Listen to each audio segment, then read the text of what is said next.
ప్రపంచ భాషలను 10 భాషా కుటుంబాలుగా విభజించినారు.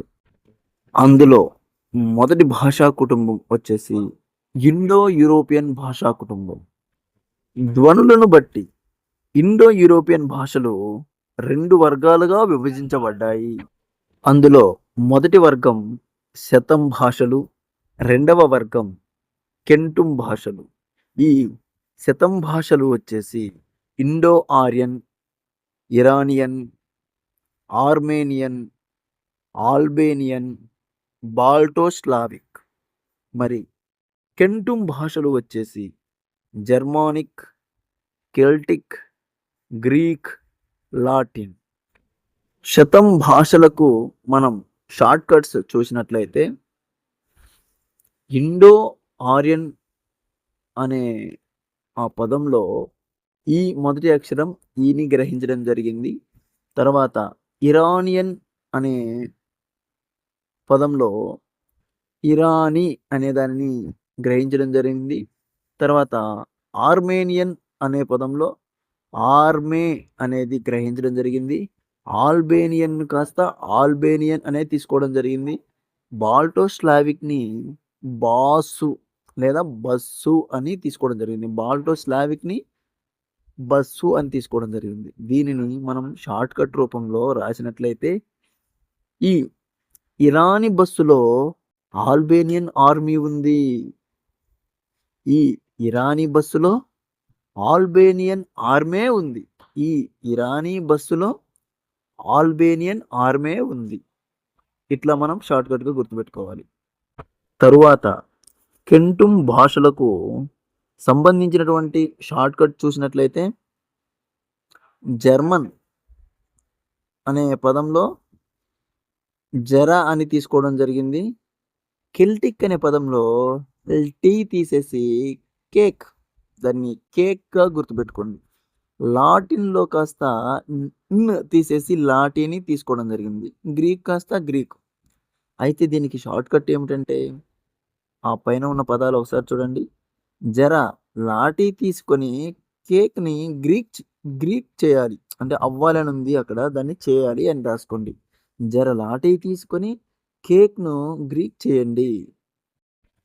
ఈ ఇండో యూరోపియన్ భాషా కుటుంబాన్ని 2 శాఖలుగా విభజించినారు. ఒకటి తూర్పు శాఖ, రెండవది పడమటి శాఖ. తూర్పు శాఖలో వచ్చేసి ఇండో ఇరానియన్ ఉపకుటుంబం, బాల్టోస్లావిక్ ఉపకుటుంబం, ఆల్బేనియన్ ఉపకుటుంబం, ఆర్మేనియన్ ఉపకుటుంబం. తర్వాత పడమటి శాఖలో హెలినిక్ ఉపకుటుంబం, ఇటాలిక్ ఉపకుటుంబం, కెల్టిక్ ఉపకుటుంబం, జర్మానిక్ ఉపకుటుంబం. తూర్పు శాఖలోని ఉపకుటుంబాలను మనం ఎలా షార్ట్కట్లో గుర్తుపెట్టుకోవాలంటే అందులో మొదటి అక్షరాలే తీసుకోవాలి. అక్కడ చూస్తే ఇండో ఇరానియన్లో ఇండోలో ఈ ఉంది, ఇరానియన్లో ఈ ఉంది. తర్వాత ఆల్బేనియన్లో ఆ ఉంది, ఆర్మేనియన్లో ఆ ఉంది. కాబట్టి వాటి మొదటి అక్షరాలు తీసుకున్నట్లయితే ఆ ఈ ఈ. ఇంకా బాల్టోస్లావిక్ వచ్చేసి దాన్ని ఖచ్చితంగా అలానే గుర్తుపెట్టుకోవాలి, తప్పదు. మరి పడమటి శాఖలో ఉపకుటుంబాలను ఎలా గుర్తుపెట్టుకోవాలి? ఇక్కడ చూసినట్లయితే ఆ కుటుంబాల యొక్క చివరి అక్షరాలు చూసినట్లయితే 2 ఉపకుటుంబాలకు వచ్చేసి లిక్ అని ఉంటుంది. మిగతా 2 ఉపకుటుంబాలకు వచ్చేసి నిక్ అని ఉంటుంది. ఈ తూర్పు శాఖలోని ఇండో ఇరానియన్ ఉపకుటుంబంలో మొదటిది వచ్చేసి ఇండిక్. ఈ ఇండిక్ అన్నది వైదిక భాషకు సంబంధించినది, అంటే సంస్కృత భాషకు సంబంధించినదనే అర్థం.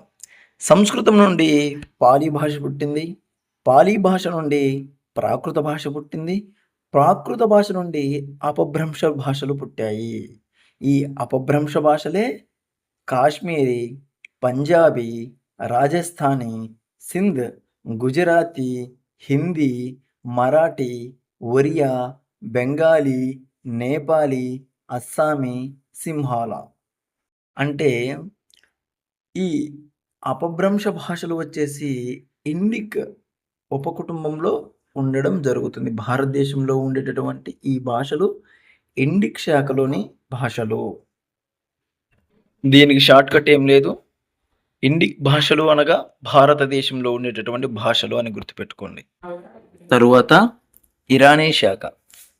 ఇరానీ శాఖలో 4 ముఖ్యమైన భాషలు వ్యవహారంలో ఉన్నవి. 1 కుర్దిష్, 2 పర్షియన్, 3 ఆఫ్ఘన్, 4 బలూచి.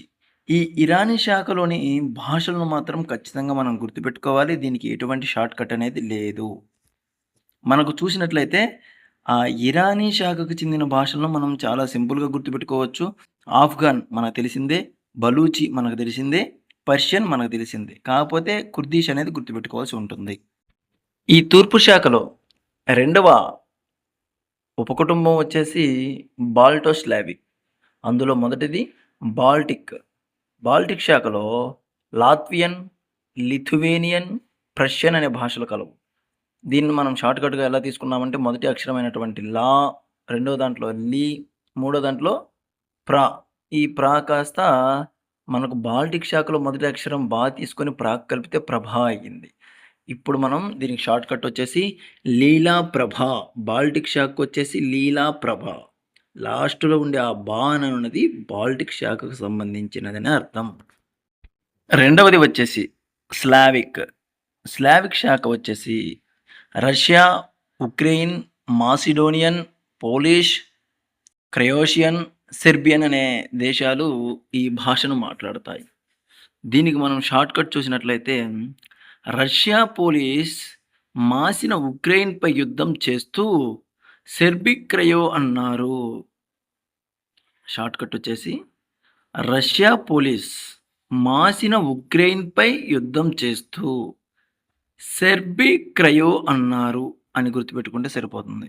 తర్వాత మూడవది ఆల్బేనియన్. ఈ ఆల్బేనియన్ ఉపకుటుంబంలో ఒకటే ఒకటి ఉంటుంది. అదే వచ్చేసి మాంటెనెగ్రో. ఆల్బేనియన్ శాఖలో మాంటెనెగ్రో అనేది మాత్రమే ఉంది. అది గుర్తుపెట్టుకుంటే సరిపోతుంది. మరి తూర్పు శాఖలో చివరిది వచ్చేసి ఆర్మేనియన్. ఆర్మేనియన్ దానికి సంబంధించి అంత ఇంపార్టెంట్ ఏం కాదు. దాన్ని గుర్తుపెట్టుకోవాల్సిన అవసరం లేదు.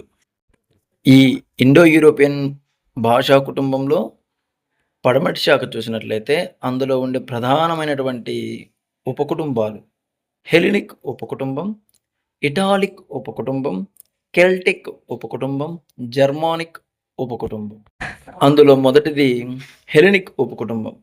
ఈ హెలెనిక్ ఉపకుటుంబంలోని భాషను చూసినట్లయితే ఆధునిక గ్రీకు భాష అని గుర్తుపెట్టుకోవాలి. తరువాత ఇటాలిక్ ఉపకుటుంబంలో ఇటాలిక్ నుండి లాటిన్ పుట్టింది. లాటిన్ భాష నుండి Portuguese, Spanish, French, Italian, Romanian భాషలు పుట్టాయి. దీనికి మనం షార్ట్‌కట్ చూసినట్లయితే ఇటాలియన్‌లో ప్రేమించి రొమాన్స్ చేయడం కంటే పోరులో ఓడి స్మాష్ అవ్వడం బెటర్. పోర్చుగీసును భారతదేశంలో గోవా ప్రాంతంలో మాట్లాడతారు. ఎందుకంటే భారతదేశానికి వచ్చినటువంటి పోర్చుగీస్ వారు మొదటి స్థావరం గోవాలో ఏర్పాటు చేసుకున్నారు కాబట్టి గోవాలో పోర్చుగీస్ భాష మాట్లాడతారు. మరి ఫ్రెంచ్ భాష వచ్చేసి పాండిచ్చేరి మరియు యానంలో మాట్లాడతారు. ఎందుకంటే ఫ్రెంచ్ వారు భారతదేశానికి వచ్చి మొదటి స్థావరం పాండిచ్చేరిలో ఏర్పాటు చేసుకున్నారు కాబట్టి అక్కడ ఫ్రెంచ్ భాష మాట్లాడతారు.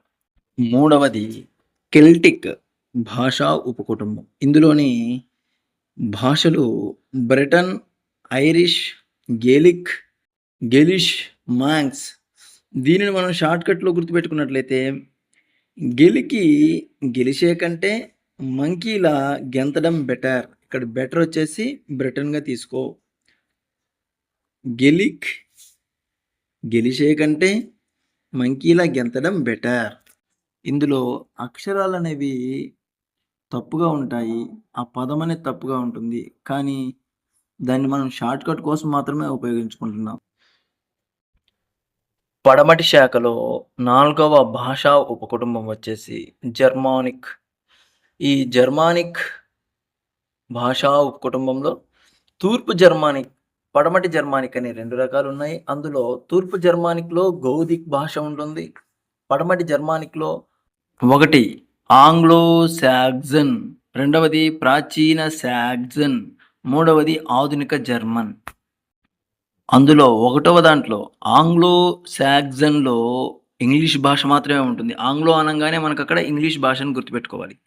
ప్రాచీన సాక్సన్ అనే దానిలో ఫ్రిజియన్, డచ్, ఫ్లెమిష్. అయితే ఇందులో మనం కేవలం రెండవదైన ప్రాచీన సాక్సన్‌లోని భాషలకు మాత్రమే షార్ట్‌కట్ పెట్టడం జరిగింది. అవి ఎలా అంటే ప్రాచీన స్లోగన్ ఏమిటంటే డచ్ క్రికెట్‌లో ఫ్రీ ప్లే లేదు. ఇక్కడ ప్రాచీన స్లోగన్‌ని మనం ఏమనాలంటే ప్రాచీన సాక్సన్ అని గుర్తుపెట్టుకుంటే సరిపోతుంది. డచ్ అంటే డచ్ భాష, ఫ్రీ అంటే ఫ్రిజియన్, ఫ్లే అంటే వచ్చేసి ఫ్లెమిష్. ఇంతటితో కేవలం ఇండో ఆర్యన్ భాషా కుటుంబం పూర్తి అవ్వడం జరిగింది. మీరు ఇందులో ఉండేటటువంటి షార్ట్‌కట్స్‌ని మాత్రమే చదవండి. ఒకసారి వీడియో చూసిన తర్వాత ఒక అంచనాకు వచ్చిన తర్వాత కేవలం షార్ట్‌కట్స్‌ని మాత్రమే చదవండి. ఓకే. మా యొక్క ఆంధ్ర తెలుగు విద్యార్థి ఆన్‌లైన్ గ్రూప్ నందు UGC NET, SET, JL, DL assistant ప్రొఫెసర్‌కి సంబంధించిన ఆన్‌లైన్ టెస్ట్‌లు నిర్వహించడం జరుగుతుంది. ఈ టెస్ట్‌లు జూలై 1 నుంచి ప్రారంభించడం జరిగింది. సిలబస్ 10 యూనిట్ల మొత్తానికి గాను కేవలం ఫీజు రూ. 999 మాత్రమే. ఈ ఆన్‌లైన్ పరీక్ష గ్రూప్ నందు ప్రతిరోజు ఒక ఇంపార్టెంట్ టాపిక్ రాసి గ్రూప్‌లో సెండ్ చేయడం జరుగుతుంది. తర్వాత వాటికి సంబంధించిన షార్ట్‌కట్స్ గ్రూప్‌లో అందించడం జరుగుతుంది. టెస్ట్ సిరీస్ రాయాలని ఇంట్రెస్ట్ ఉన్నవాళ్ళు అక్కడ ఇచ్చిన నా నంబర్‌కి వాట్సాప్ మెసేజ్ ద్వారా నన్ను కన్సల్ట్ అవ్వచ్చు. తర్వాత పేమెంటు సెండ్ చేసిన తర్వాత స్క్రీన్‌షాట్ పెడితే నేను గ్రూప్‌లో యాడ్ చేస్తాను. Thank you.